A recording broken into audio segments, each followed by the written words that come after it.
the problem we're running into is we need to practice somewhere. We need the parks, right? Nobody says we have to do it in Lake Forest. We can do it wherever we can get the parks, right? But it would be nice to stay in Lake Forest.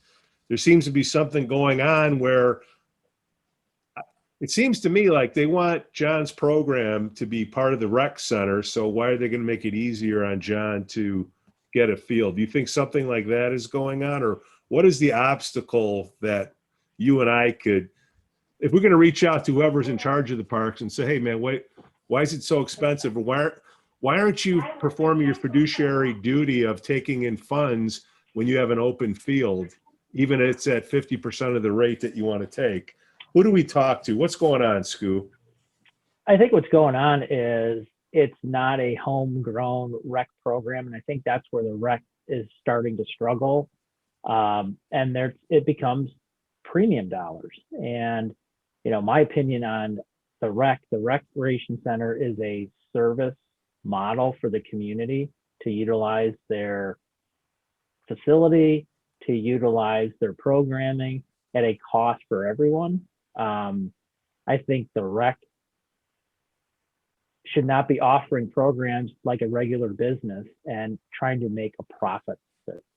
It's providing programming for the community to use. And I think John's program started outside of that concept and now has overtaken what the rec offers, which again, I think they're still in the mode of you're not technically a rec offering, so we're going to charge you usage of the field as much as we're going to charge a group from Libertyville that wants to come in and use the field, which is great too. But this is a Lake Forest program and Lake Forest users, and to not be able to use field is crazy, especially at a nominal cost. I mean, I don't think anyone's saying, or John's saying, we don't want to pay, but they shouldn't be paying. They should be paying the same amount as a rec program if they're going to charge at all. Right. So you could go to Lake Bluff. They're going to travel a little bit further, but they could be a feeder system for somebody else that would appreciate it, right? Well, and the bottom line is going to Lake Bluff. I mean, John, correct me if wrong. I mean, you're basically a high school theater program is what you're turning into, because everyone in the program is now playing girls lacrosse. So going to Lake Bluff, I mean, I hate to say it, drawing the comparison, but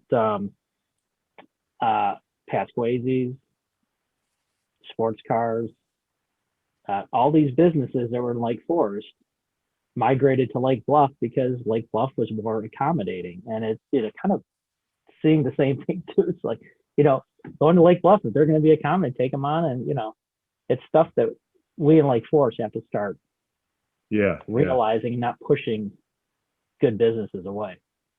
Well, John, we're going to find out if that's what they want to do, because that's what they're doing. They're saying, well, either get the parents to pay more for the fields, who are the taxpayers, right? Or I don't know if they can afford it or not, or they're going to force you out. I don't know if that's what they're trying to do, but they're not taking money in for an empty field, right? I think they tried to force out early on.